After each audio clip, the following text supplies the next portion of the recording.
There we go. So if anybody's got something in your background that you don't want the whole world to see, you might want to turn off your video because we are now recording. So I was saying, I feel like I should acknowledge that we are in a difficult situation. I don't want to be the principal of an online school. If I wanted to be the principal of an online school, I would have applied at GAVS or at Georgia Cyber Academy or any of the other online schools that exist. And so the bottom line is we're doing what we have to keep people safe and to try to do the best job we can educating children. I think my faculty has done a really great job preparing for that so far, and I'll talk about that in a few minutes. But I think I just need to acknowledge that at some point, whether it's during online instruction, whether it's when we're making the transition to come back to face-to-face, at some point I'm going to make a decision that you're not going to be happy with. I hope that I've generated enough trust among this community that when I do that, you'll know that I'm making that decision because I feel like there's a group of students that are going to be better served by the decision that we've made, that it's what's best for the school and the most vulnerable within our community. The other thing I want to acknowledge as we get started is that when we get to the Q&A portion of things, there are going to be questions I don't have the answers to. We are still in the process of planning. I feel a lot better that I have a solid picture of what our online instruction is going to look like come September 8th today, more so than I did even just a week ago. But there are still some things that we're planning. We are triaging the decisions that we make and the plans that we make based on what's needed most immediately. And if we know that a decision can be put off for a little while longer, we're putting it off right now just so that we can make the important ones. Things like our schedule, like our video conferencing tool, like how we're going to share student schedules with families, how we're going to encourage students to log on. All of those things are really our most pressing decisions to make right now. Things that have to do with returning to face-to-face instruction, we're thinking about them, we're keeping them in mind, we're continuing to have conversations about them, but we're really sort of waiting to force a decision on those things. Again, to reiterate what I talked about last time, we have taken sort of a three-phase approach to the way that we're planning right now. The first phase is working with teachers and making sure that they understand the tools that are available to them and how they can use those tools to meet the unique needs of adolescent learners. The second phase is building our instructional infrastructure, thinking about what sort of bell schedule should we run, what sort of websites need to be in place, what communication structures need to be in place, what are all the different ways that we need to create stuff or websites or documents that are going to allow kids to log in quickly and easily. And then the third portion of our planning is parent contact. So of the 800 students that attend Clark Meadow, we've had about 340 of them fill out our online learning needs survey. That means we've still got about half of our student population we haven't heard from yet.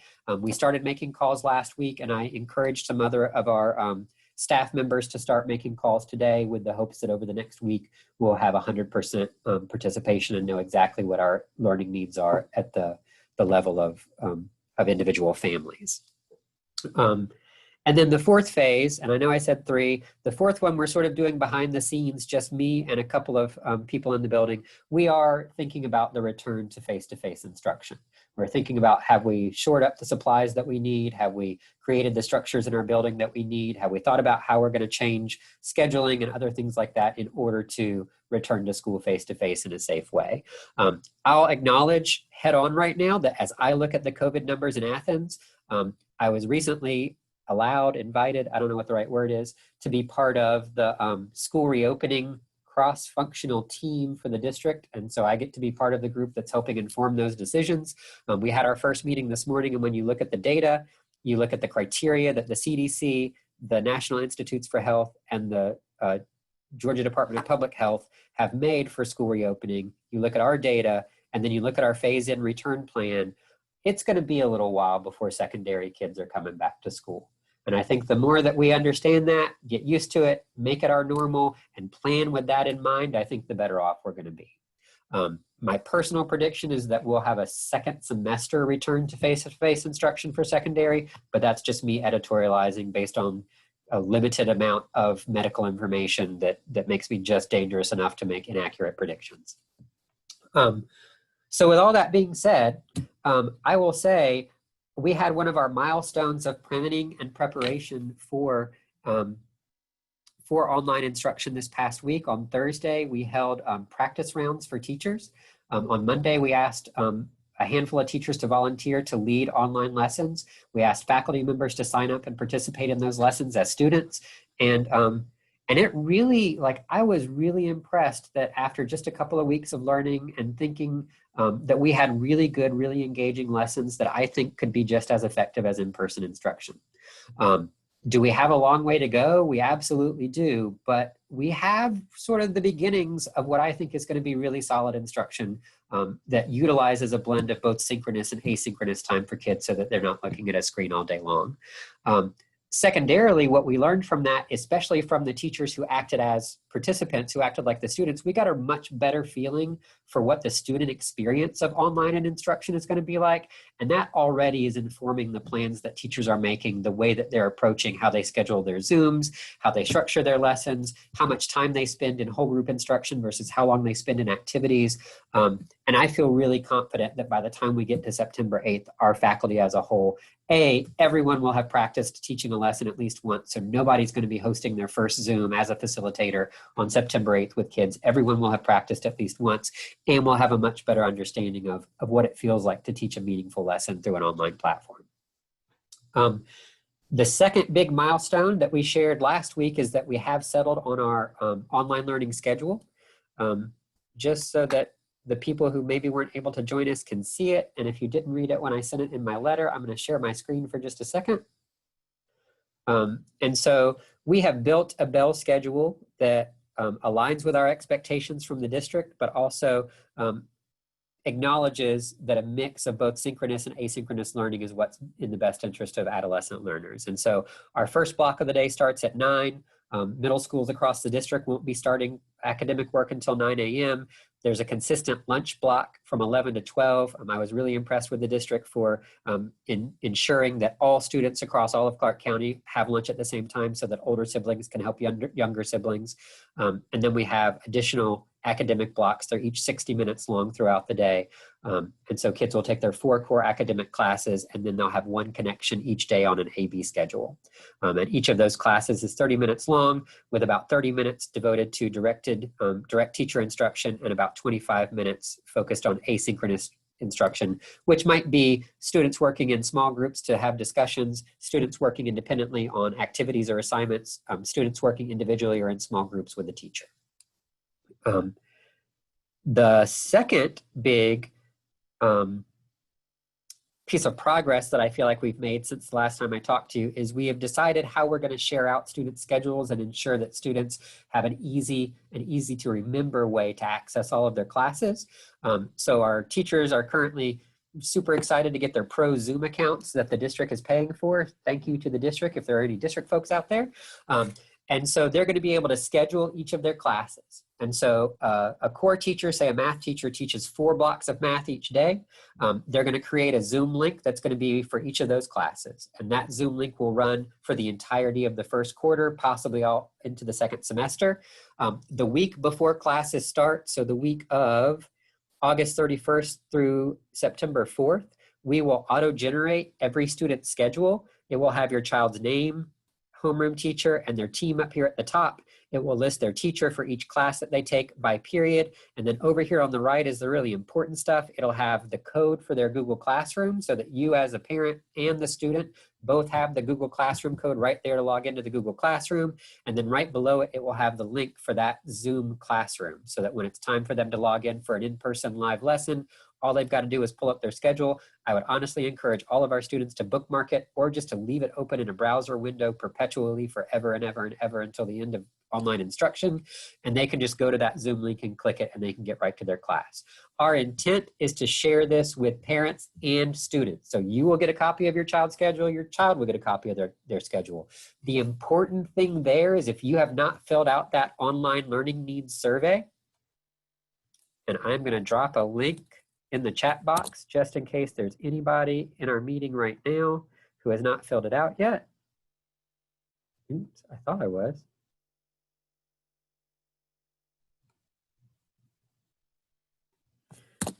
So that you can fill that out, because if your email address is incorrect in campus, you won't get a copy of your child's schedule. We want to make sure and verify that all the email addresses that we have are correct.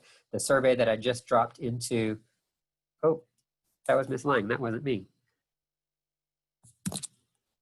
Here we go. I'm so sorry. I'm struggling with a piece of technology as I'm talking about moving to online instruction. I recognize the irony. Please forgive me. All right, so I've just dropped that link in. You want to make sure that your email address is correct because that's how you're going to get a copy of your child's schedule. So those are sort of the milestones that we've hit up to this point. We've got 35 folks with us. About half of us were together last time we met. At this point, I will just open up for questions, and you're welcome to put your question in the chat box. You're also welcome. I think we're small enough that we can unmute and not step all over each other. You're also welcome to unmute and ask any questions you have. Like I said earlier, I may or may not have answers to all of the questions, but I'm more than happy to answer them as best I can.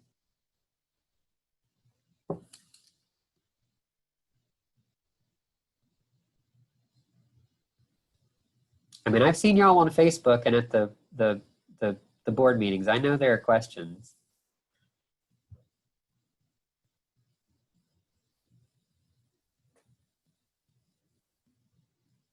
I can confirm that for you right now.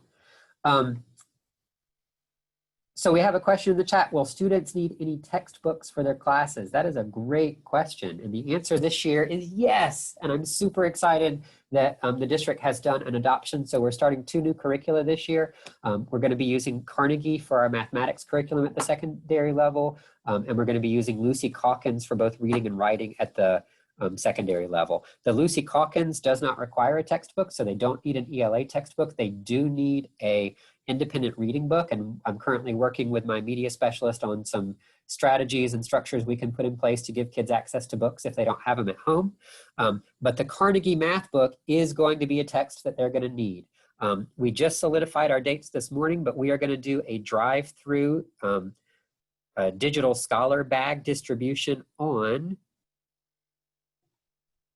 August 26th, 27th, and 28th. I'll send more information about that as we get a little bit closer. And we'll be putting in each bag a copy of the math textbook they need, a set of earbuds, because we found that kids are, it's so much easier to participate in Zooms if you can put your earbuds in. We also know that we've got some families already from our survey noticing that we've got 4 or 5 or even 6 people all working or learning from home. Having the earbuds will help them do that. And then it'll also have just some basic school supplies, pens, pencils, possibly a little pencil sharpener, notebooks, and things like that. And we plan to distribute those the 26th, 27th, and 28th. The Carnegie text actually comes in 2 parts. There's one text, and it's a consumable book, so kids can actually write in it. It's got explanations of some of the math concepts. I think all of you who've really been disappointed in our math text for the last, 15 years are going to be really excited about this math text right now. But it's about 1.5 inches thick at 6th, 7th, and 8th grade. There's one book that they'll use for the first semester, and then for the second semester, there's a whole separate book that they'll use. So this book will get them all the way through January.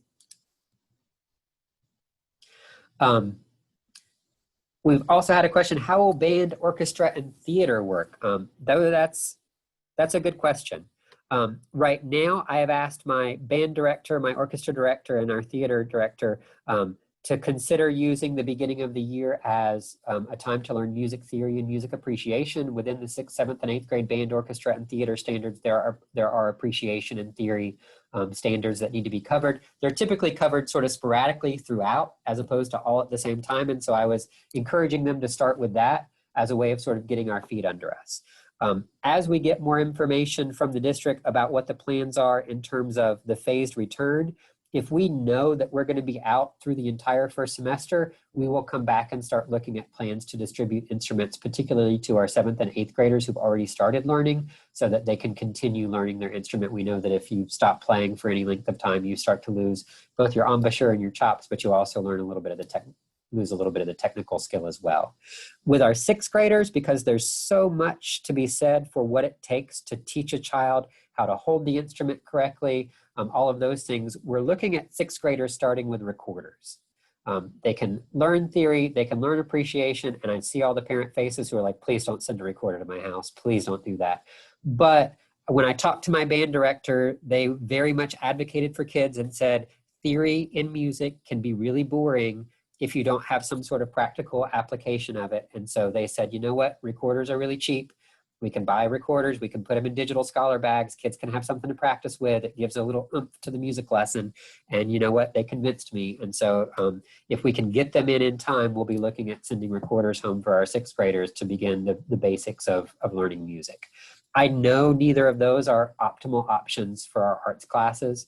And unfortunately, I just can't think of another good way to facilitate our arts classes that meet our schedule, that allow kids who don't have instruments already at home to play. And so that's what we'll be starting with. There's been another question about supply lists and what parents might need to purchase in addition to what might be in the Scholar Bag. Yes, I have a leadership team meeting tomorrow where we're going to go back and revise. I've been hesitant to create a digital learning supply list in thinking that I didn't know the duration that we would be doing digital learning. Now that it's pretty clear that it's going to be an extended part of the first semester, we're going to go back and revise that. Hopefully I'll be prepared to share that by my parent letter this weekend so that people can do. Actually, I'll try to share that by Friday so that if anybody wants to do weekend shopping, that they'll be able to do that. Mr. Fenley, there was a question from Mr. Lee. He thinks he submitted the form, so I'm going to assume it was the survey, but how can they confirm that it was actually put through? The easiest way is, I'm not still sharing my screen, am I? No. Is I can tell you, yes, yours was submitted. For anyone else who might have that same question, if yours doesn't get successfully submitted, you'll get a call sometime this week or next week. We are calling 100% of families who have not submitted their form. I felt like there was another question that I missed somewhere.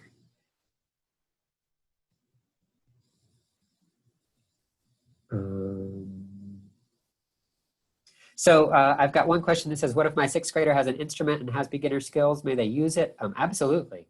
My fine arts teachers are meeting with the district fine arts coordinators and fine arts teachers from across the district this week to try to lay out what band looks like. Again, I said what my recommendation to them would be. They may come back from those meetings and the level of district support that they get may say, you know, we think we've got the capacity to do a drive-through pickup of the instruments that we loan out. We think we've got enough students with instruments at home that we are going to try to do instruments.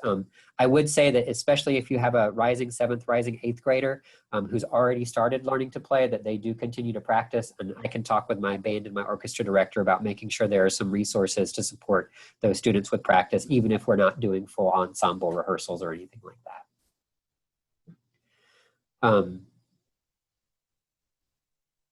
And so I think along with that, this next question, if a student has their instrument, would the teacher be able to provide suggested supplements? Absolutely. I think they'll probably still encourage the same, and I've just lost what the name of our primer is that we use.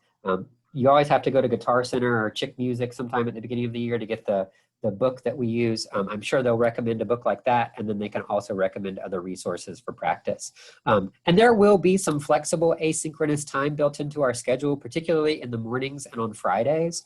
And knowing Mr. Rubenstein and Mr. Reevy the way that I feel like I've gotten to know them recently, I think they will likely provide some additional opportunities for supplemental support, particularly for some of the instruments where maybe it's harder to find broad-based resources. I'm thinking things like oboe and bassoon, tuba, typically don't have quite as many online resources as like trumpet, saxophone, and flute, some of the more prevalent instruments.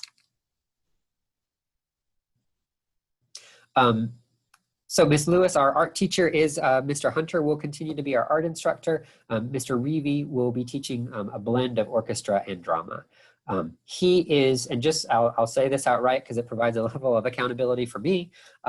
He is pushing really hard that by the 2021-22 school year, he is teaching half orchestra and half guitar. And he's getting ready to write some grant work to try to, well, the only reason that I wasn't interested in doing that right off the bat is because I didn't have enough money to buy guitars. He's looking at some different grant opportunities to purchase guitars. And if we're able to get that resource in the building this year, then we will probably convert in 21-22 to offering orchestra and guitar.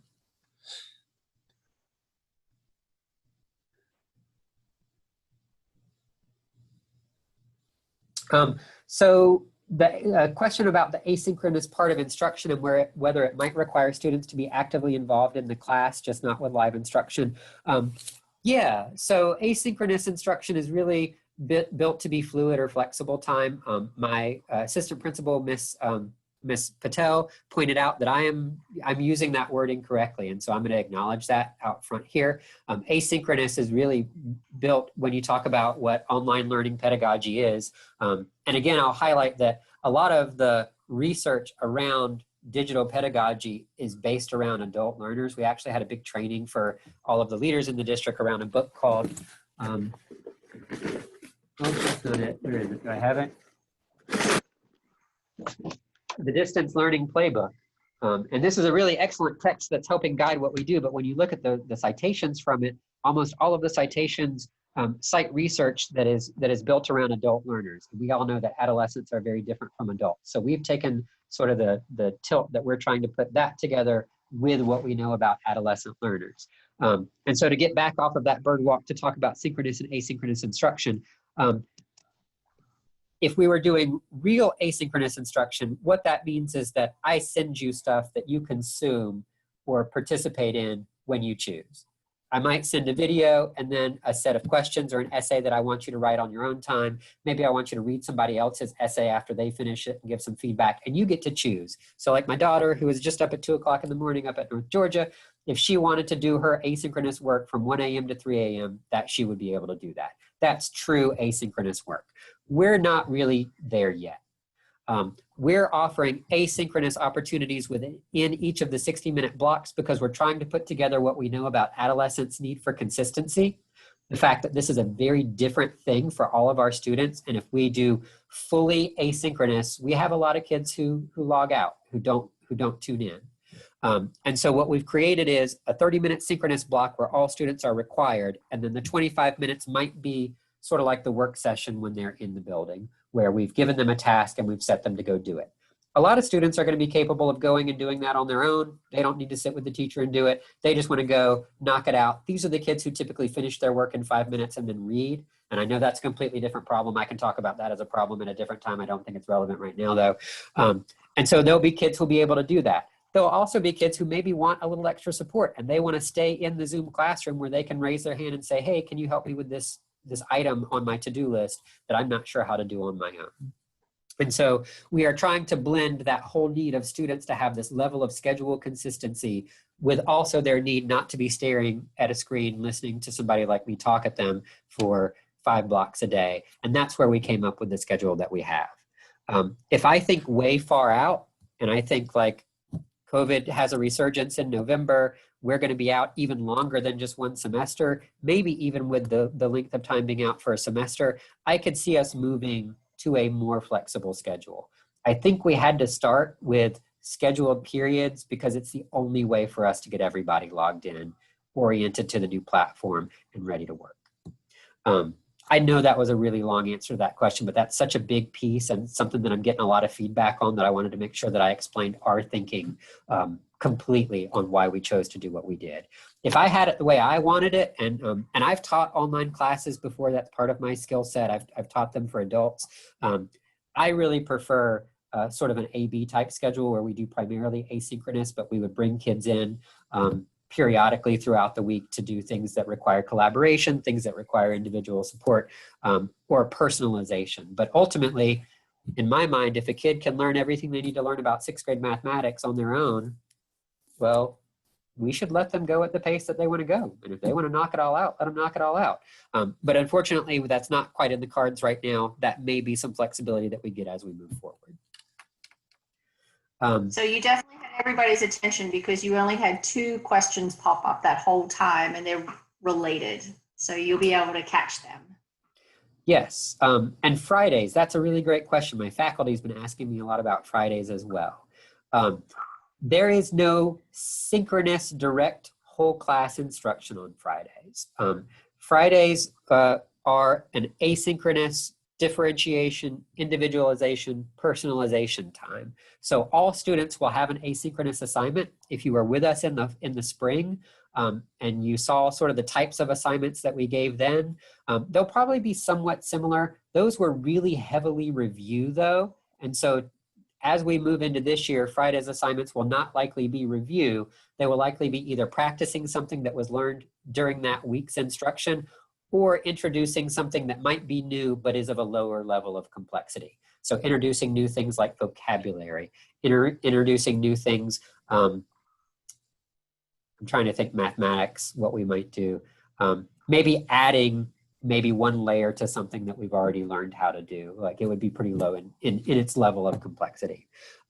That time is also reserved. So if you have a student who's served through special education, 504, ESOL, or any other special accommodation, that's also going to be time for us to address those needs.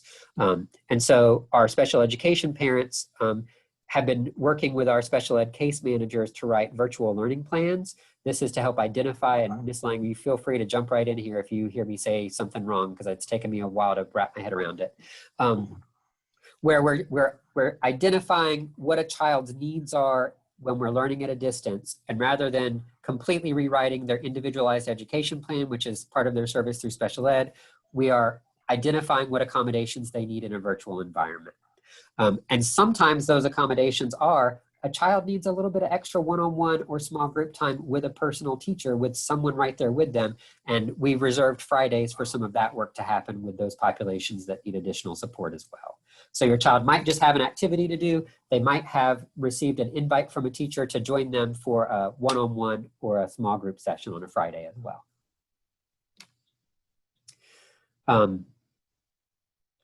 And I'll also clarify about Fridays, and I'm still getting information from, I think some of these decisions are still being made by our district leaders right now about teachers' accountability on Fridays. They've wanted to try to save some of Friday afternoon for teachers to be available to continue doing professional learning around distance learning, to continue to try to meet the needs of kids. But I'm not quite sure whether that's going to continue to be a thing, or whether teachers are going to be fully available on Fridays. At this point, my understanding is that teachers would be available to support student instruction in the AM time from 9 a.m. or from 8 a.m. until noon, but during the afternoon, they might be assigned professional learning from the district.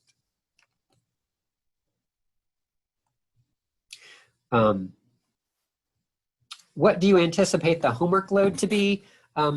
Pretty minimal.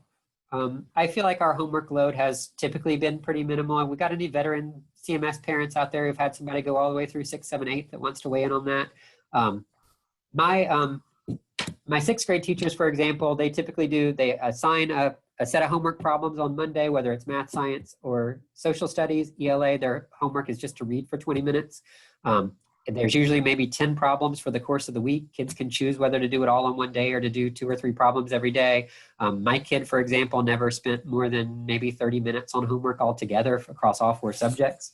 And I expect it would be about the same.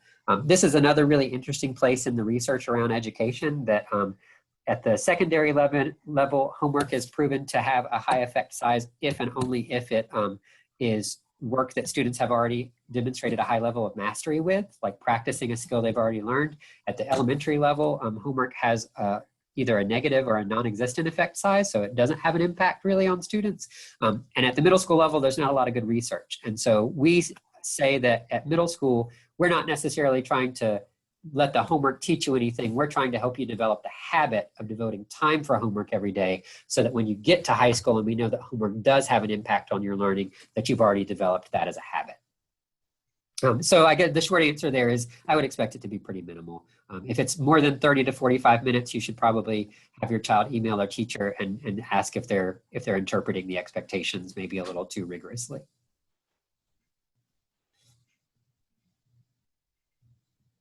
I'm glad to see that homework has not been overwhelming. It typically is pretty minimal. Oh, where are the hard questions? I know they're out there somewhere. We've actually had less in middle school than we had in elementary school, so that was a happy thing. And I'll be honest, I get a little bit of hate mail both ways. If I increase the amount of homework through the lens of rigor, I get people who are unhappy with it. If sometimes I get a little bit of unhappiness that maybe kids should have a little more to do at home.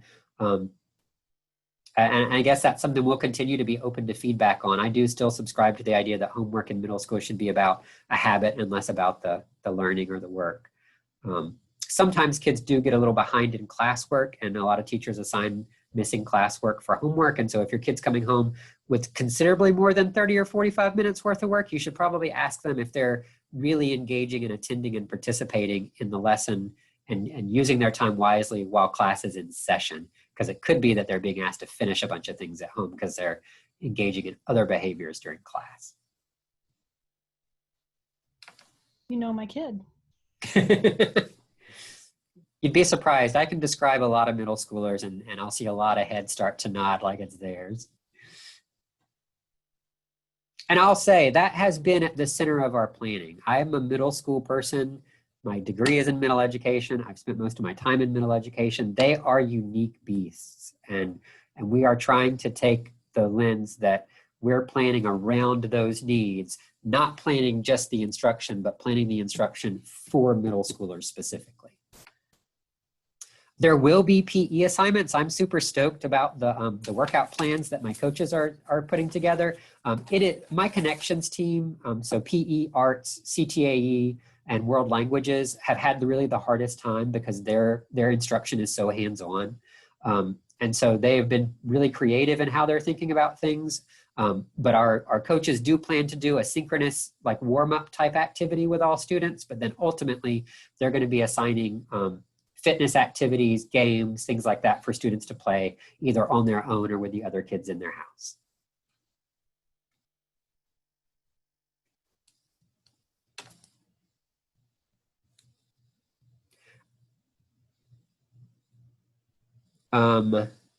So the 3 to 3:30 advisement SEL block, those will be teacher led. So we used to do advisement every Monday morning. It's where we did a lot of our checking in with our school community. We do a lot of our instruction around things like bullying, harassment, sexual harassment, organizational skills. It's also where we address things like Black Lives Matter, like Hispanic Heritage Month, where we address anything that may be happening in our school community, our local community, our state community, or our world community. I expect us to continue doing lessons that way. I'm a little bit excited because we used to have just Mondays, and so there's a finite number of them. Now we have a little bit more flexibility to do some more, and I think that we've always said we want more social emotional learning, and now we have a little bit of time for it. Our challenge is to make it engaging. I said last time that I did one of these that we've taken sort of a slightly different view that when the bus drops kids off at school, they're a captive audience and they've got to be here. In Zoom, they can click that end button whenever they want. And while we will have some accountability structures in place, the bottom line is I can't make kids be here. So we've got to make that social emotional learning really something kids want to tune in for. And so we're going to try to make a lot of it around connecting as a school community, processing the events of the summer, both COVID-19 and the Black Lives Matter movement, and just getting to know each other again. We've been away from each other for 6 months. We just need some time to be a community together. Whew. Oh, we finally got some questions. Here they come. Yeah, so the one question is, if attendance becomes an issue, will parents be notified? Will students be required to have their cameras on? So one, yes, if your child's not attending their daily lessons, you're going to get notified. There's a county task force trying to create some consistency among schools and how attendance is taken. I'm predicting it's going to be taken through campus. And if you've ever gotten the robocall saying your child is not at school, when you know for a fact that you dropped your kid off and you called and asked why you got the robocall, those are the calls you're going to get. We're going to conscientiously take attendance at the beginning of each period. And if your child is missing classes, you'll get notified that way. We're going to have a really tight student support team process that Ms. Mullins, one of our school counselors, is going to help head up for us, where if we notice that a child is regularly missing a particular class or multiple classes, that we'll be getting in touch with parents around that. Again, I'm going to highlight that survey that I put in the chat box way earlier. Please fill it out. That's your opportunity to verify your census data. Because in order for us to get in touch with you and let you know that your child's not logging in, we've got to have the right contact info. One of the biggest problems we face, especially in a world that's more fully digital and flexible, is that people's contact information changes all the time. And if you don't update it with us, we can't tell you what's going on with your kid. The second part of that question, will students be required to have their cameras on? I see some kids here, so I don't really want to answer that in front of them. The short answer is no. I don't feel like it's responsive and sensitive to the various situations that kids have to require them to have their camera on. Are we going to encourage it? Yes. Are we going to check in with kids who are constantly not participating and their cameras are off and their microphones are muted? Yeah, and in the exact same way that a teacher checks in with a kid who maybe hasn't raised their hand all week by Friday. But ultimately, I don't think it's fair to require kids to have their screens on. Every kid has a different situation. What I've learned from our online learning needs survey is that we've got a large number of kids who are working from home with 2 to 3 siblings plus 1 or more parents who are also working from home. And you know, if your little sister is to your left and your dad's to your right, you might not necessarily want your camera on, and I get that. And we're going to provide accommodation for it.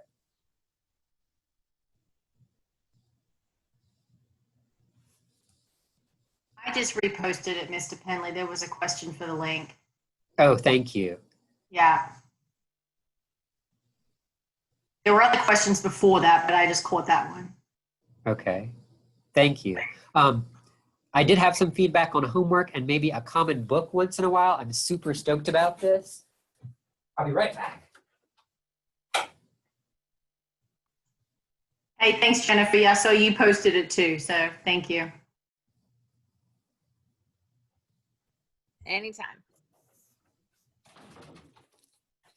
All right, so 8th grade is going to be reading Stamped all together as a grade level. The 8th grade team leaders came to me at the really at the very beginning of the summer, like before we planned anything else. They were like, we have got to do this. So we're already incorporating a little bit of opportunity for that. I've talked to my other grade levels about the fact that we're a little bit out of money right now.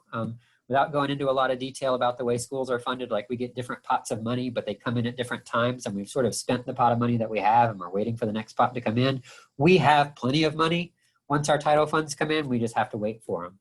And as soon as they do, I'm going to talk with our other grade levels about whether there's a grade level wide book that they would like to do as well. So thank you for that feedback. I absolutely 127% agree.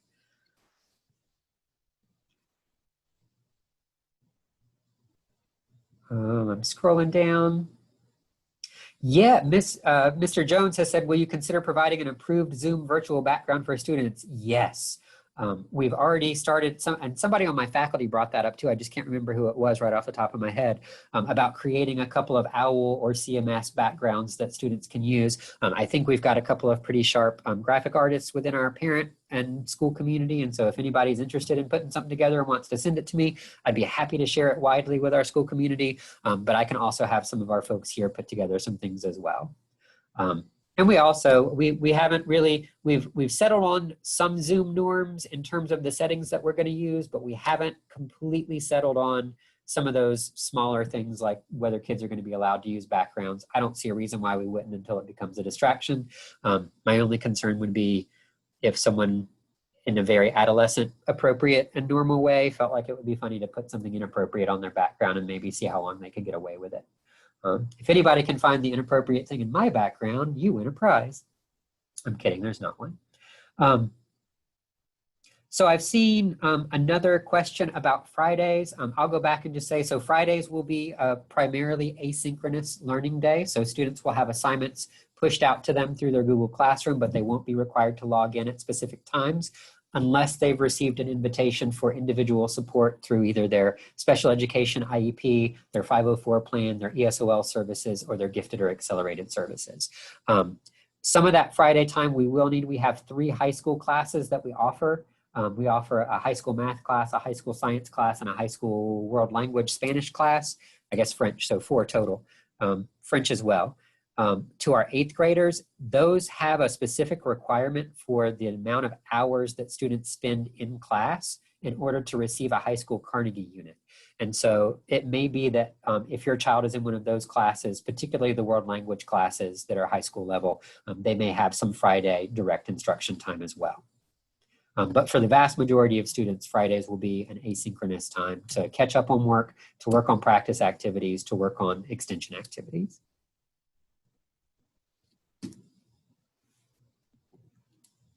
And I hope y'all will forgive me. I feel like I'm a little all over the place talking. I've Zoomed since 8:30 solid this morning. I'm about done with Zooming for the day. High school courses will follow the same schedule as our online learning schedule. For our math and our science, we've gone ahead and checked, and I have no concerns. We're actually getting more contact hours for those classes than we were in person. And it's by a couple of minutes every day, but when you multiply that by a 90-day semester, it ends up being a couple of extra days of instruction. It's really just that world language one that I'm concerned about having enough seat time for.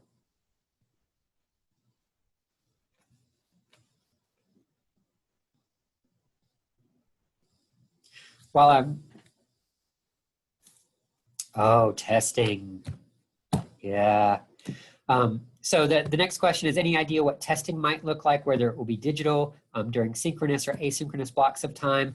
We have our training on our assessment screener tool. I believe I get trained on Wednesday and then my teachers get trained on Friday. And so I'll have a little bit more information by then for that tool. I'm still crossing my fingers that the federal government Department of Education approves the state of Georgia's waiver of standardized testing. And so I'm hoping that we won't have to take milestones in the spring at all. And then formative assessments that like a classroom teacher would give, I'm going to leave it up to their discretion whether that testing is done during synchronous or asynchronous time. Everybody sort of talks about, well, you know, if you let kids take a test and they're on their computer, they can Google all of the answers. And yeah, absolutely, they 100% can. I feel like my teachers are smart enough to know that if your kid couldn't do it in class all week long and then all of a sudden they can do it on Friday for the test, they probably need to do a little more digging into what was going on. So I'm not so much worried about middle schoolers pulling one over on us and convincing us that they're proficient when they're not yet. I see some middle schoolers who are in their pictures like, wait a second, he's talking about me. I can absolutely pull one over on Mr. Penley. So that sounds a little bit like a challenge. As far as the screener instrument though, they've asked at times for us to bring students into the building to do testing. I am trying for us not to do that right now. Just looking, I mean, I don't think that's in the best interest of anyone, either to get valid results from a test by bringing a child into a very sterile, very unprepared building for children and ask them to take what is essentially an hour-and-a-half long test. I don't think we're going to get good data that way. And then I also think it puts people unnecessarily at risk. Are 8th grade advanced content math and ELAs high school level courses, or is that something different? Yes, so our advanced classes are grade level courses. We do not offer a high school level ELA at any of the middle schools in Clark County. We do offer a high school level math, but it's one level above our advanced classes, and it's an accelerated track that students typically start in as a 6th grader, though there is a little bit of fluidity and mobility within that class as students transition year to year. All of our students, so for high school math, you would already know if your child was in that class because like I said, they start their 6th grade, move into it 7th and 8th. For the high school science, that was part of Rising 8th graders. So last year, 7th graders who selected with parent input whether they wanted to be in the high school or the on-level class. So you get to choose which one of those classes you want your child in. And then the world language class is done using the district's advanced content criteria. So in any case, you should already know which of those classes your child will be in. If you get your child's schedule and you feel like there's an error that week before school, or your child is in an advanced or accelerated class and you think that might be too much for them in the middle of a global pandemic and you'd like to move them into a different level class, we'll have a scheduling help room that's going to be open the first week of school that you'll be able to attend via Zoom, or your child can attend via Zoom to talk to one of the members of our scheduling team to get their schedule issues worked out.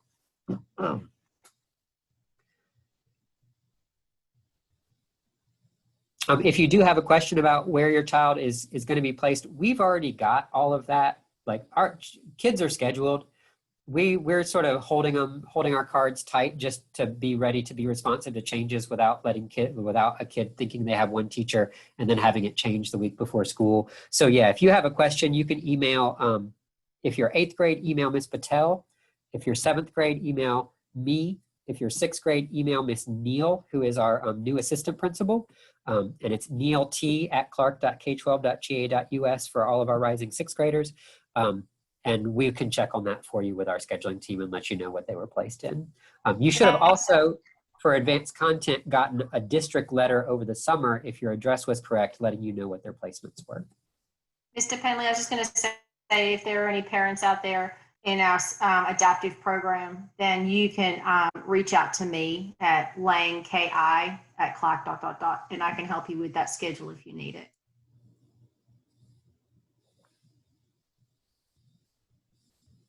Tracy, are you with us this afternoon?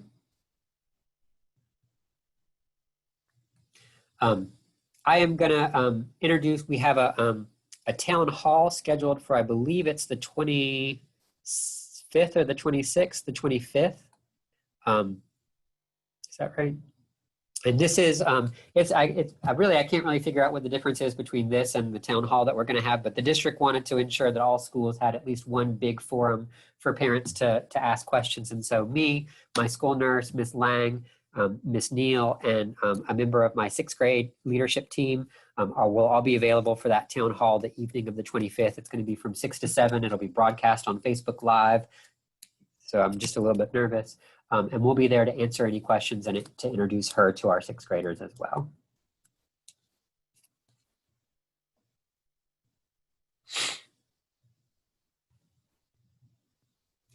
How are your kids feeling about starting the year digitally? Mine has gone through like the cycles of grief, and he goes back and forth between being really bummed out about not seeing people and being really excited about getting to play video games in between classes and back through the cycle.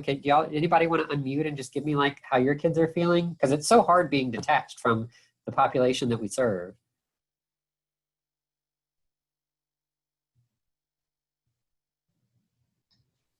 I think mine was really hoping to be back to in-person classes, simply just to see her friends and I think have a sense of normalcy. She's not probably not looking forward to all the Zoom interactions, but I think it'll be good for her. So I'm glad you're making her do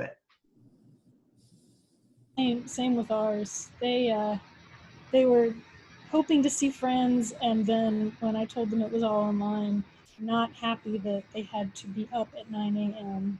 as opposed to in the spring when they just sort of rolled out of bed at noon or later and got their work done. So, but I was kind of happy about that because some scheduling, that's good, a little structure. And that really was like the tug of war. Like, I know the best practice in digital learning is one thing, but I also know that middle school kids need at least some level of structure. And so we're working really hard to marry those things and be responsive as we go into these first weeks. And if we notice that the rigidity of the schedule that we have is not working for a large number of kids, then we may have to go back and make adjustments. Yeah, thank you for that we've got a 7th grader. And that is that's a hard thing too for an adolescent to recognize also, that we're all doing the best we can and that nobody really is happy with this situation. So we'll have some advisements that are sort of geared towards that as well, because that is a level of maturity that is challenging for a lot of adolescents. So I appreciate that thought. Thank you, Noah. Yeah, our 7th grader seems pretty happy about having the structure during the day and knowing that she'll log in on the hour every hour. She likes the simplicity of it, and she even cleaned up her room last week and set up her desk, and I think she's ready to go. So can I just throw out something and get a little bit of quick feedback as long as I got 34 people in a room? Another option that I would like to be able to move into once we get kids acclimated would be an AM PM, so that synchronous learning is AM and asynchronous learning is PM. The challenge there is that you learn from your math teacher maybe at 9 a.m. and then you don't really get a chance to do the practice problems until noon or 1 o'clock. And so there's that separation, but it also allows a little bit more flexibility because you're knocking out all of your I must be in this place at this time in the morning, which means the afternoon offers a lot of flexibility, either for one-on-one small group or to send teachers out into the community. And so that's sort of something I'm holding in my pocket because we can't do it yet because we have to run something consistent across the district to start with. But I'd love to be able to pitch that as an idea once we sort of get things moving. Are there thoughts on a model that has all of the synchronous lessons together and then all of the asynchronous time together?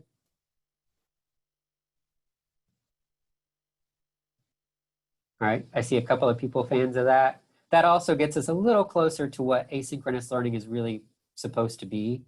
And so it makes me feel like I'm not tinkering with the terminology in the literature. And it would offer more flexibility for families. Sorry. I was gonna say, my only concern with that, I like the flexibility idea. My only concern would be how long they would have to stay synchronous in the morning to get all of them in. Because I do feel like just doing a lot of stuff online, you kind of get to a point where you're like, I got to stand up and stop staring at the screen for a minute because you reach your saturation point. You know, so that'd be my only fear, is if their fourth class in a row of just sitting there, if they would still bring in, you know, as much knowledge as not. Otherwise, I think it'd be great. I just, you know, 4 consecutive hours, I like now where they're on and then they kind of do something different, and then they're on, they do something different. So I do like that for kind of the attention span. Yeah, and it would be a 2.5 hour solid block of straight Zoom followed by Zoom followed by Zoom, and it's pretty exhausting.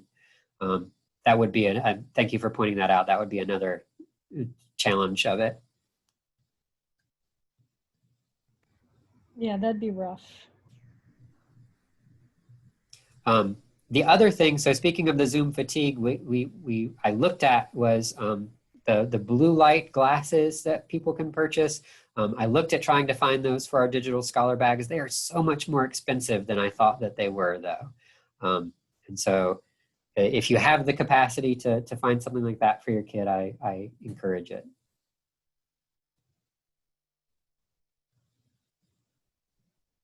All right.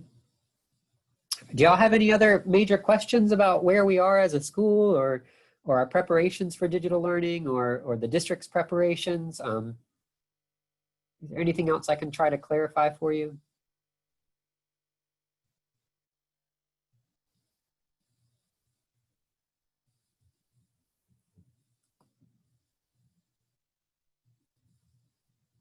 Yeah, so I appreciate y'all showing up. I would even more appreciate it if you'll like and follow our Facebook page, and if you'll share the updates that I send.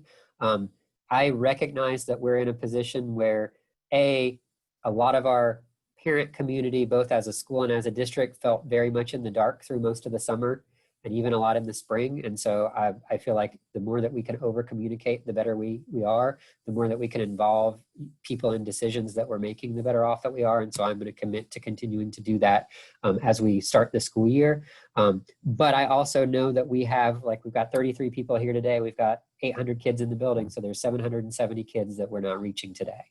And so if you can share within your circles, if you can encourage people. I know my letters are like epistles, and I'm sorry, I can't.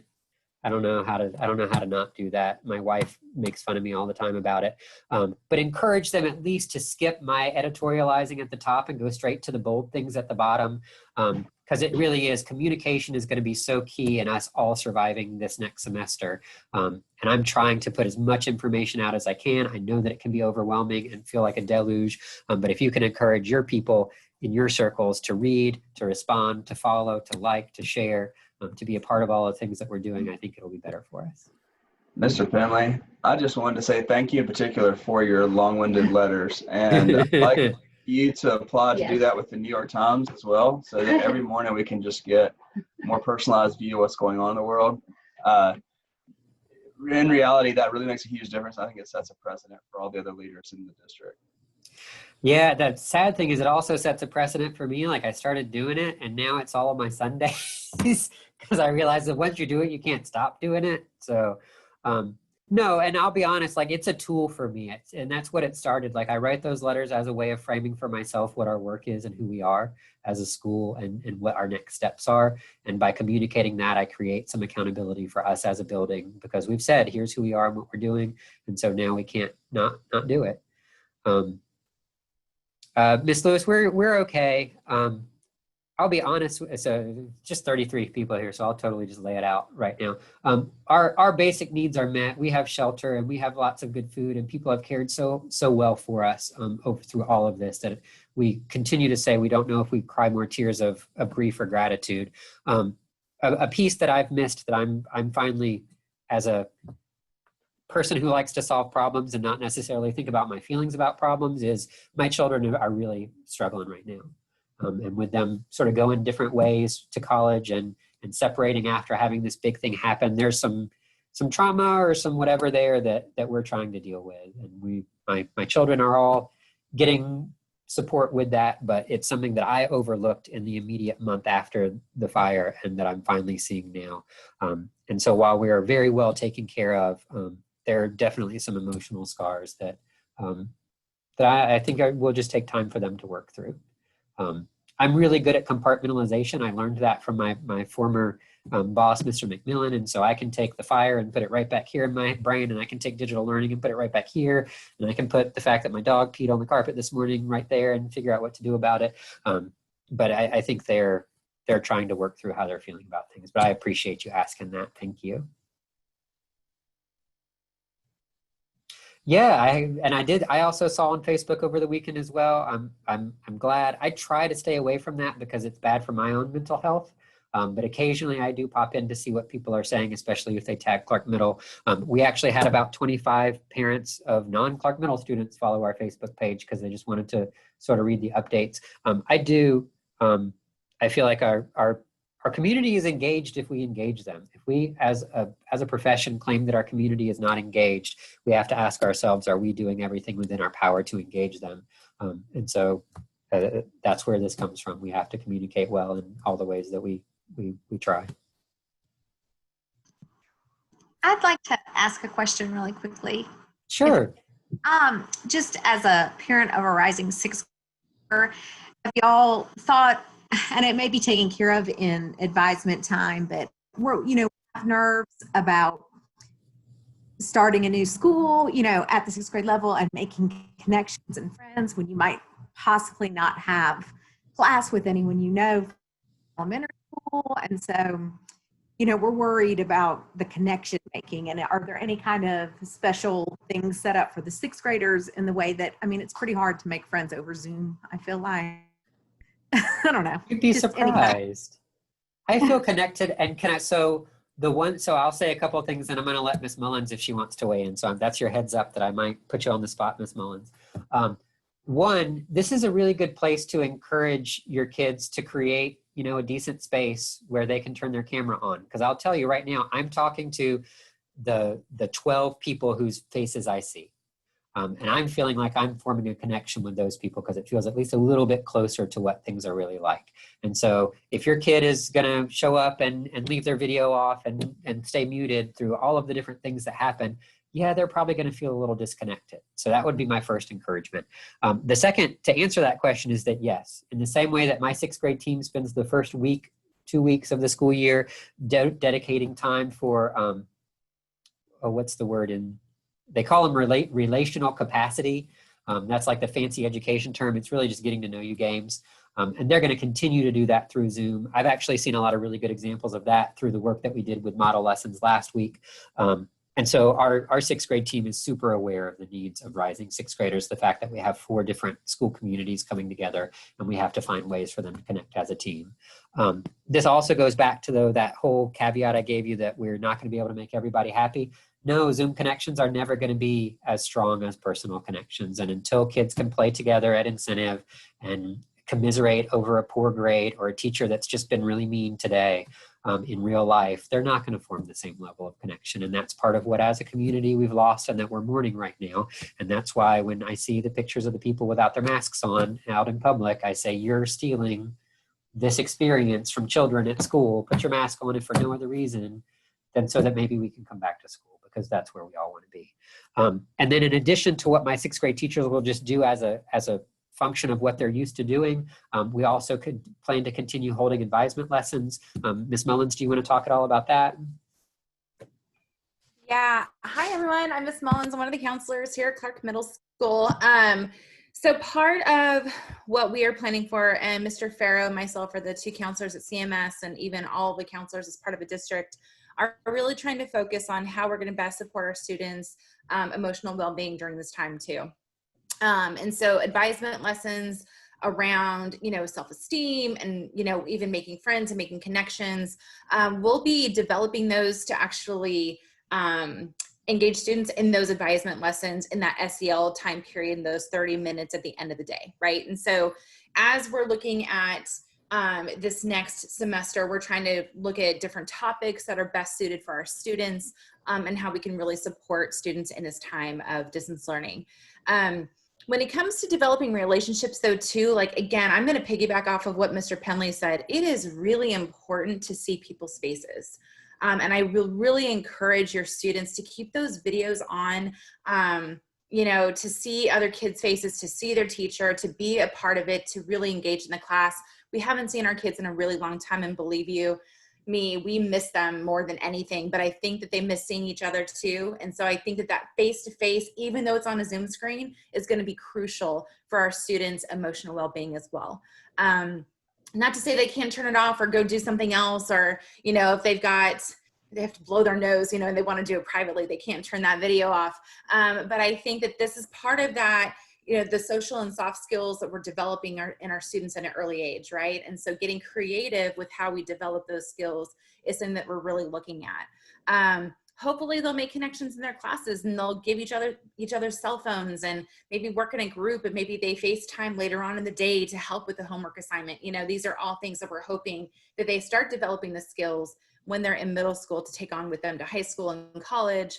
But it all begins with them being a little vulnerable, right? And getting to that space to show themselves and be present and be engaged. And so we'll continue. The counselors, Mr. Farrow and myself, are going to do the check-ins, make sure the kids are doing okay. We do have, assigned caseloads, but we're just, we're going to think very outside the box when it comes to those connections. We'll make sure we give them opportunities to have those.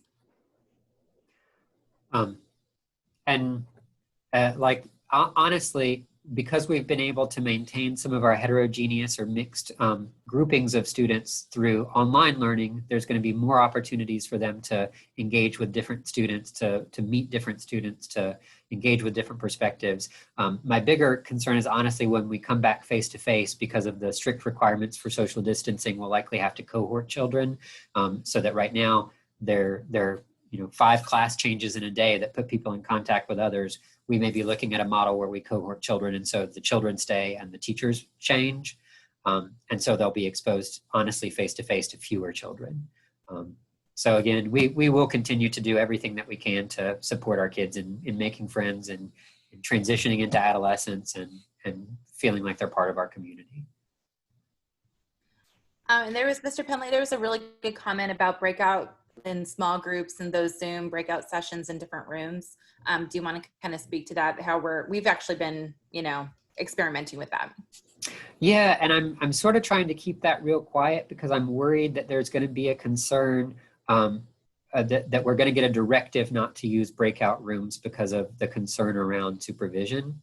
And I hear that concern, and I'm like, I've got a little bit of it, but then I think about in a classroom environment, if I, as a math teacher, teach a lesson, I put kids to work in groups, and I'm sitting down at the table in the front of my room and doing a problem with them, I'm not really directly monitoring the table in the back of the room. And everything that could happen in a Zoom breakout room could also happen in the back of that classroom. So I don't really see a difference as long as the teacher is popping into all of the breakout rooms randomly, periodically. And so, yeah, we've got plans to use breakout rooms. The tools that my teachers have sort of brought to the table without me really knowing where they're coming from has been pretty amazing. How many teachers are here right now? We got any teachers here right now? I don't think right. we do. So we're doing these mock lessons where teachers teach to their colleagues like every Thursday between now and the beginning of school. There's a tiny part of me that wants to see if they would let me invite parents just so you can see, because I'm super proud. Like, I engaged in a math lesson last Thursday. I was ready to be talked at. And I took notes. I voted on something on the computer. I went into a breakout room and had a conversation with somebody. And before I knew it, like 30 minutes was over, and I had learned this new mathematical skill, and I'm a math teacher, and I learned something new in that 30 minutes. So like, I felt really good about it and excited. So if you'll just hold that for a minute, I'll take to my leadership team tomorrow whether they think teachers would be put off too much if I invited parents. But I would really love for you to be able to see not what a Zoom meeting feels like. Like this is a Zoom meeting and it's exhausting, but a really well put together Zoom lesson doesn't feel like this because you're doing something different about every 8 or 9 minutes. And I'd love for you to see my teachers in action doing that.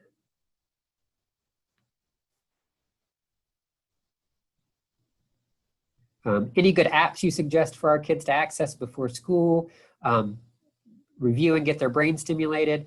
IXL is pretty good. It's really practice. I would encourage, if your child is taking Spanish or French, Duolingo is free and is a great world language practicing activity.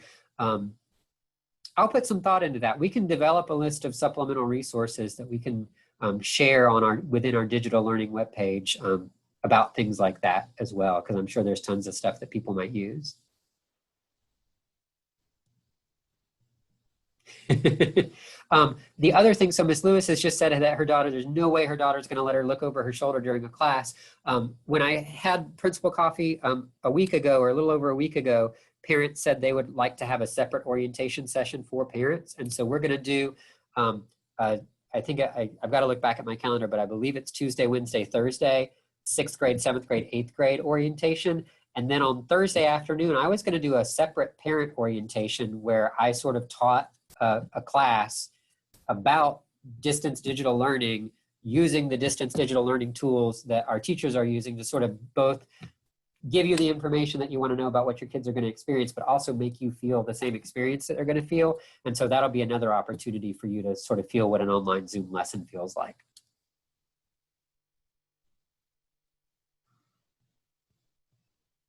Khan Academy is pretty good. I'm seeing some other things. Everybody feel free just to put in your best resource.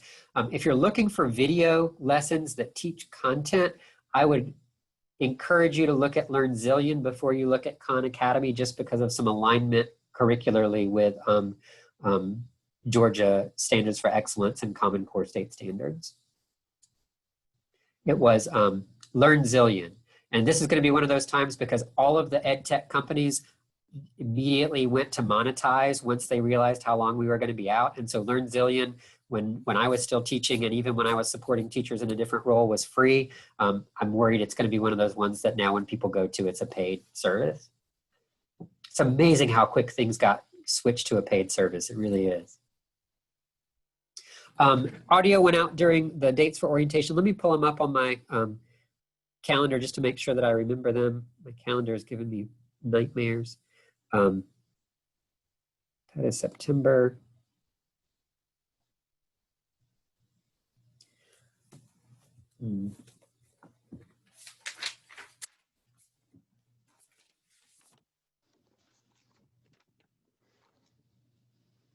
Yeah, my thought was, that is the wrong month. Here we go.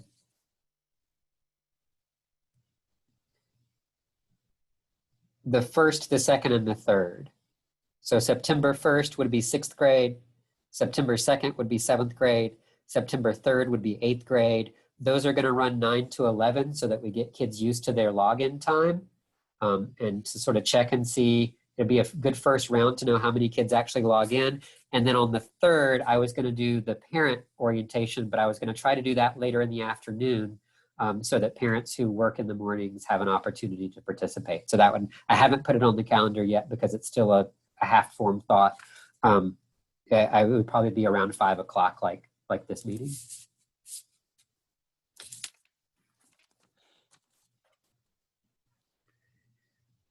Oh yeah, Type C, Nitro Type, and oh, there's like a Type Academy or something.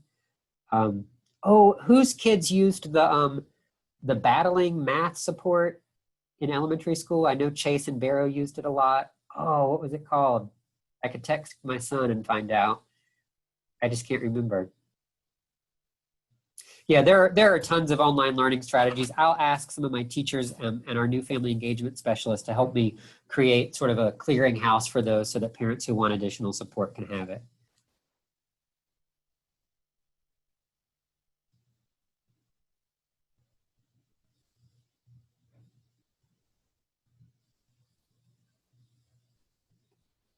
All right, I'm gonna use a little bit of wait time to see if there are any more questions, comments, or concerns that I can try to address today.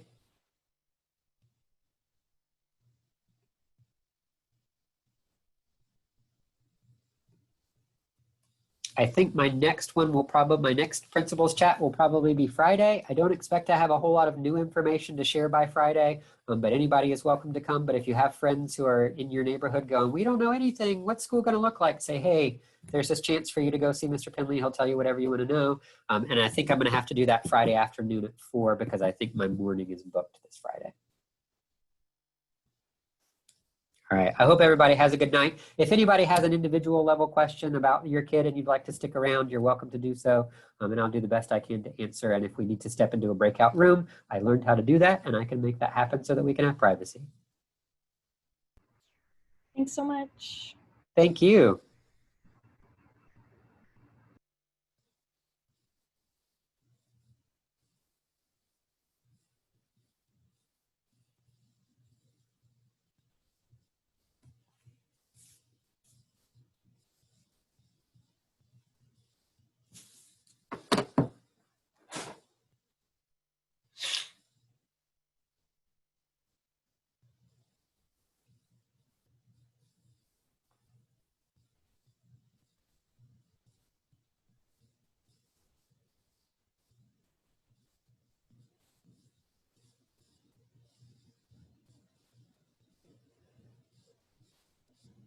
All right, I'm going to wait about another minute and then I'm going to log off unless anybody has an individual level question for me.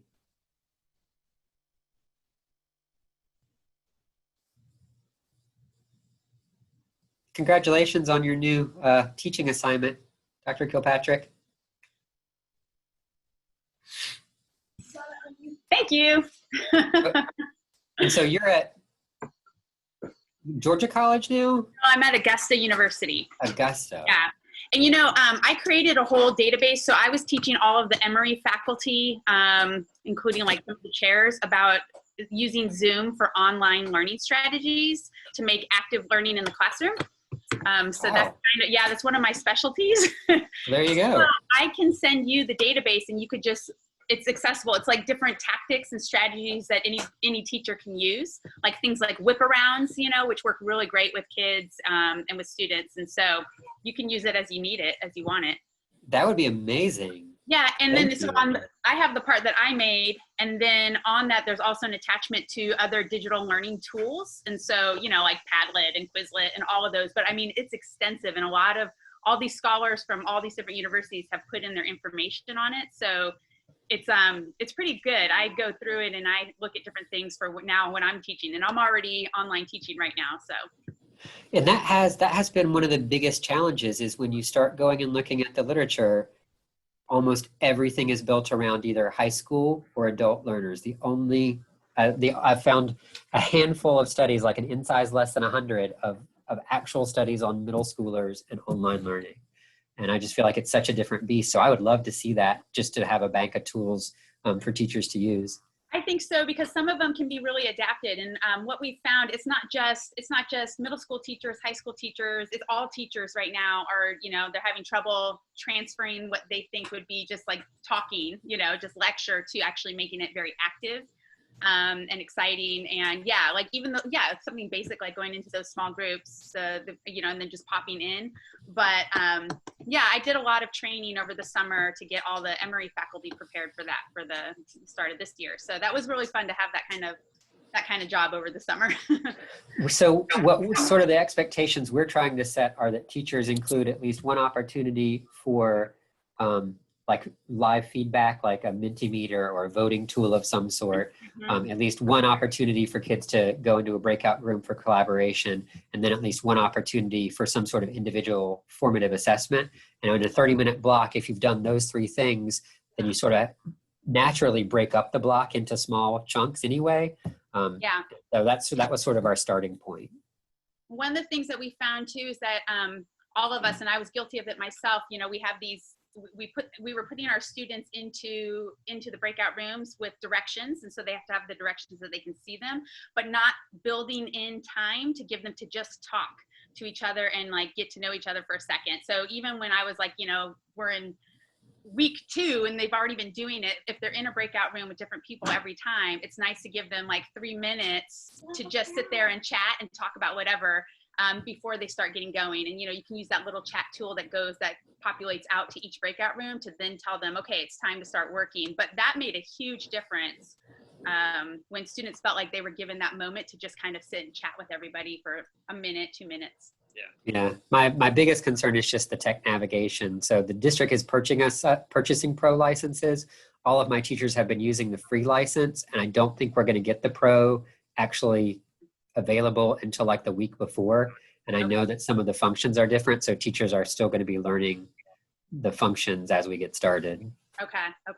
Well, it's once you get going, it kind of works, but I'll send that database to you. It's just a link and it's open access. I just made it open access because I was like, you know what, if this will help all students out there, if anybody can use it at all. So yeah, I thought about that when we were sitting there. I was like, oh, I should send that maybe if you want it. Yeah, that's awesome. Thank you so much. You're welcome. I do have a question about Noah that I'll just wait to see at the very end. So I'll mute to see if anybody else has anything they need to say.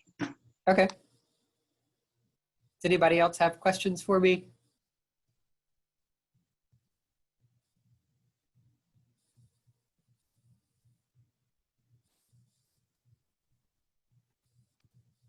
I wonder if they've just walked away from their computers. Yeah, possibly. Do you want me to just put us in a breakout room real fast? Let's do that real quick. McKenna, can you please move on?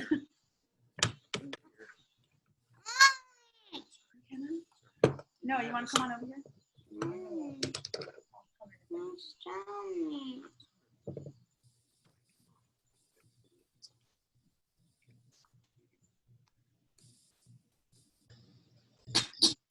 Hey there. Hey, what's up? Okay, I have Noah behind me, but he's like, hey. You know, so this is not a super big deal, and so I don't want it to be a big deal. But we were just wondering, so we're a little, you'll understand this because you've had the girls in piano. So Noah's decided to switch from taking band because the last year of band was the last year of band. So he decided to switch to orchestra. So now he's starting a whole new thing from scratch. And because he's been in piano with Yasna for, I think we're going to 8 years now, he's music theory, like he's done a lot of music theory, you know what I mean? So he's feeling a bit concerned about going into orchestra, and just wondering, is it going to be, you know what I'm saying? Is he just going to be sitting there just so bored because he's already done this? He doesn't have any experience with an orchestra instrument. Does he have an instrument? No, because we returned the band one. And if we had known that this was if the pandemic was gonna hit, we would have gone in a different direction with specials. And so now I'm like, we can make it work if that's the direction. But I wanted to see, especially when you said you're the person to contact for 7th grade, what you thought about all this. Yeah, let me talk to Mr. Reevy and see what he thinks he might be able to do. I'm not sure. So our district arts coordinator is Dan Smith, see Dan Paint. I don't know if you've seen his monster stuff around town. He was supposed to be the AthFest artist this past year, but had no AthFest. Is meeting with our fine arts teachers this week. I think there's a push from the district to get instruments into kids' hands. And so it may be that my thought to do appreciation in theory is going to go out the window anyway. So why don't we give me a week to see what the district is telling us to do and what they're going to support. And then I'll talk with Mr. Reevy about what he thinks he might be able to do to accommodate. Do y'all have a piano? Yeah, and Noah's, he's really good at piano. He's been doing this with Yasna, and he's musically he excels. He does pretty well with music and creating. What do you do? Improv and all that kind of stuff. Because we're not really a school whose mentality is that all kids should just do the thing because it's the thing we're telling them to do. Like if orchestra is doing music theory and we can't find a way to get an orchestra and an instrument into his hand, and he wanted to do some sort of orbital activities around piano, like some composition, some improvisation, maybe. So you've been with Miss Yasna how long now?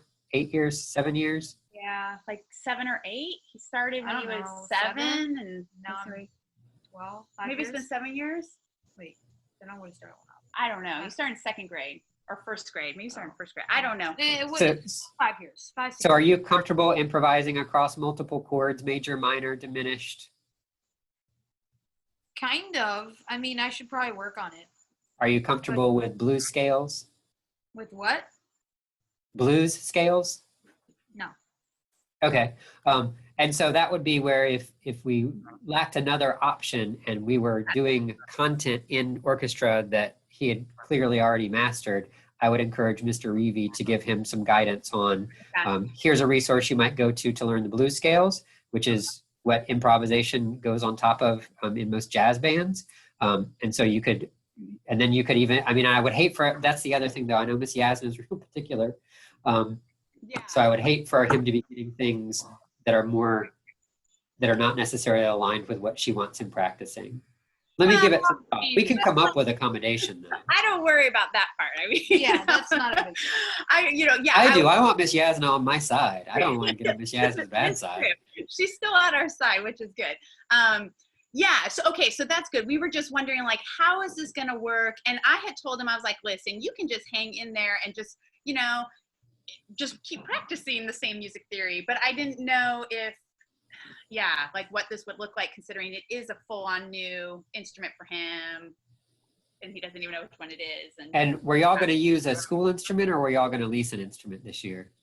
Well, we leased one last year, so we would probably lease one again because we knew that there weren't that many for the students at the school, so we would probably try and do that again. But yeah, I don't know what we had really wanted to do, but we were told that we couldn't do it. And this is something else that I would maybe want to bring back up again, was to have him do both Spanish and French. And we were told that it's not possible, but you know, he's bilingual in Italian. And he's already at a reading level of Spanish. Like he's pretty good at so far. And he's already going pretty far in French. So he right now does both French and Spanish at home because they're easy for him because they're Romance languages because he's fluent in Italian. So that was something that he had wanted to do that and asked if he could do that. And we were told no. And so we were like, okay, well, I guess we'll do orchestra. By whom? Who told you no? Me?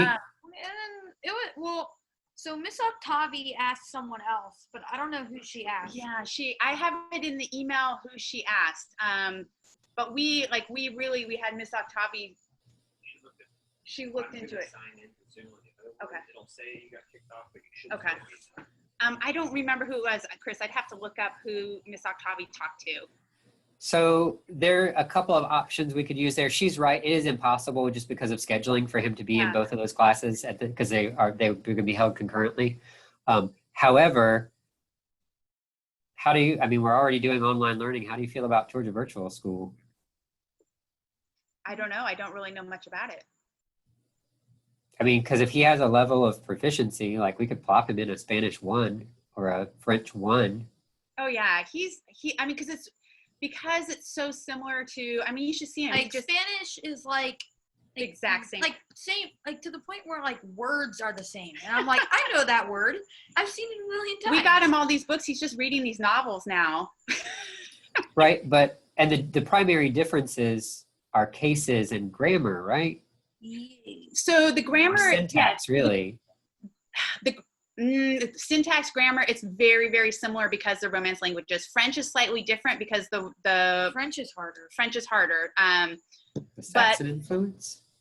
But it's got so many weird words in it. Yeah, it's so like spelled with T's and then you pronounce it in a right. completely different way. But the grammar system is fairly similar. So so we could look at that as an accommodation. I would say our order of operations would be, first we hold and we see what my fine arts teachers are able to come back with from their district meetings today or this week.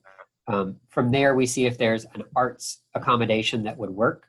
And then if neither of those things are appropriate, then we could start looking at potentially enrolling him in a GAVS French or Spanish 1. What that will do though is it keeps him in distance learning when we do come back face to face, because once you start something GAVS, you sort of have to finish it.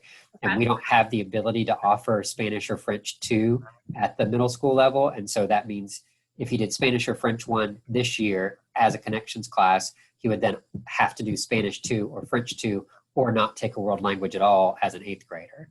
And Okay. to do the level 2 as an 8th grader, he would have to do it through GAF since we can't offer it here. Okay. All right. Well, But that let's- would put him on a trajectory to have both a fine arts and a and a college prep seal on his high school diploma, Yeah, because he would have yeah. 2 world languages knocked out before he even hit 9th grade. Okay. Yeah, because like in the last year with Spanish, we kind of, I mean, we steered him towards French because the Spanish was so easy for him that he just was bored in his class. And so, you know, we had him take extra stuff and supplement it at home. But, you know, that we were like, well, just take French then, because that's going to be harder. Like you could need to hear it a little bit more. But so Yeah, that and might, I'm just not happy with how we do world language at the middle school level. It's a remnant of a previous decision that we've never gone back and rethought through the lens of the fact that we no longer made the decision that got us with those. I would rather it be optional and instead of mandatory, and for us to have it as a core as opposed to a connection. well, if because you it's ever not need doing well. anything, so I now have a PhD in foreign language and world language pedagogy, world language teaching, and both Jeff and I are doctors in language specifically. So if you if you guys need like outside sources to come in and, you know, just have like a think tank or something, Jeff and I are both like, this is what we do. We've done that with Misha, I think at least once before, Yeah. and a couple of other folks. And what it comes down to, and what we always find out when we talk to the people who know world language pedagogy, is that our structures, like we've built this class with structures that don't support deep language learning. Yeah. And so it's not so much that we just need to teach teachers, it's that we need to fundamentally change the structure of how we do world language. Yeah. And that's very true. And that's a long process.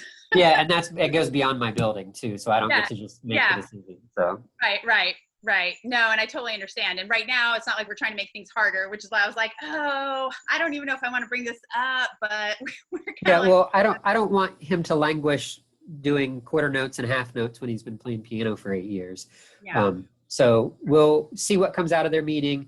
We'll talk with Mr. Reevy about what accommodations he might be able to make. And then if none of that works, we'll start exploring some world language options. I'm a little worried though, because of COVID and the increased demand of GAVs, that we may be too late to put that in as a solution. That's just crossing my mind right now.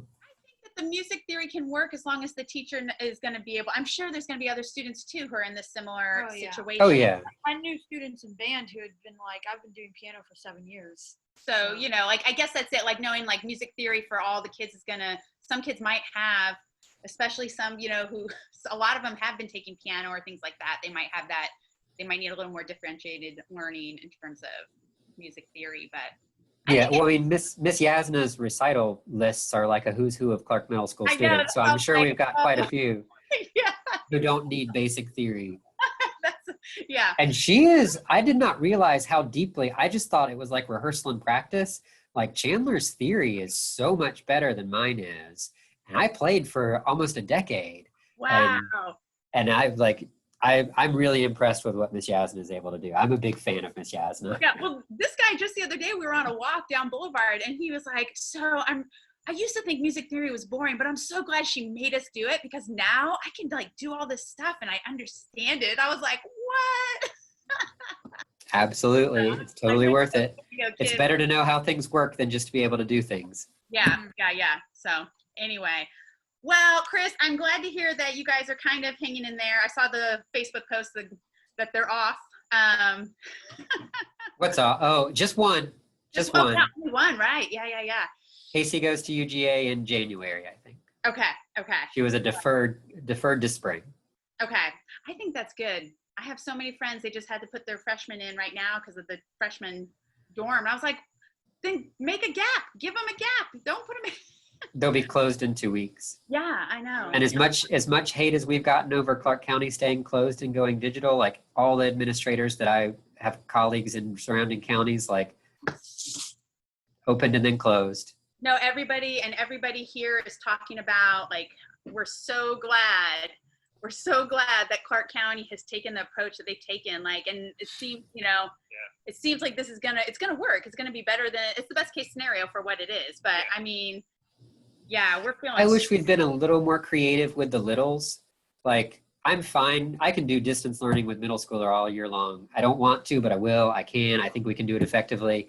I don't know how my elementary colleagues are teaching first graders to read through Zoom. I'd much rather have given my building over to Alps Road and said, spread out. Yeah. do 5 kids, I'll give you half my teachers because I can facilitate digital learning with half the staff. Yeah. Like, it's Well, really just about feedback at that point. We haven't heard anything. So like we haven't heard anything from Chase at all. Nothing. I mean, we got one email 2 days ago but we have yet again another, we don't have a regular principal yet. And I don't think you're gonna this year. I think Angela is moving no. for the year. Oh no. So anyway, but like other than that, we just heard that, but really all it had was when to pick up devices on it. So we don't know anything as of yet still. So we're feeling really confident with Clark Middle and like hearing everything like, all right, but we don't know about elementary. So we'll find out. Well, I'm pretty sure Matt Snow and Allison Nidzwicki are developing their plan. And so while they may not have communicated it yet, I have a high level of confidence in both of those people as educators. And so too. I'm sure that they will have Yeah. something, and they're just keeping it quiet because they want to save all the glory for themselves when school starts. So maybe that's what it is. I am glad, and I'm really fortunate that Matt Snow is going to take over. And so we do feel good, but yeah, I mean, it's been a little nuts. Yeah. I mean, I won't say any other things about It is what it is. It is what it is. We're rolling with it. We're getting real good at this rolling with it business, but yeah, we just got to decide at some point though, when all of this is over and we got to get back to regular, who's going to take the reins and actually move us forward. Because right now, like, we can't go back to where we were before this, and this is clearly just a middle ground while we're waiting. Yeah. So we got to figure out who's leading us in January or next year or whenever it is that we got to get back to the real work of getting more than 15% of our kids to read. Absolutely. Absolutely. Yeah. So, well, listen, thank you for taking the time. Yeah. Yeah. And I mean, I know everybody already said it, but like for real, everybody's always talking about your emails.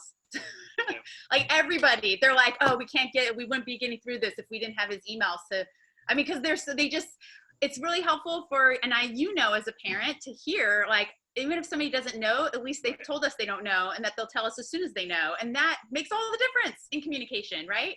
And telling somebody that you're not going to get what you want this year, I'd rather tell it to you 4 weeks in advance and keep saying it until it gets through everybody's head than have to tell it when they actually get to school. No, but it's good. I mean, it's really good. And not only do we feel that way, we hear it. The people definitely talk. So thank you for putting the effort in to do that. Yeah, absolutely. Angie calls them my love letter. She's like, have you sent my love letter to me yet today on Sunday? She's like, that's the best communication I get from you all week long, every week, is your parent letter as a principal. It's great. It's really great. I mean, look how many people are showing up virtually, after we're all doing Zoom all day long to come to a chat because we're going to learn stuff. It's going to be great. Yeah. All right. Well, I appreciate that feedback. I will make an effort to continue being able to do it. Yes. All right. Give everybody, best to everybody. So hang in there with and with the kids too. So yeah. Thanks. Yeah. All right. I'll see you guys. Bye.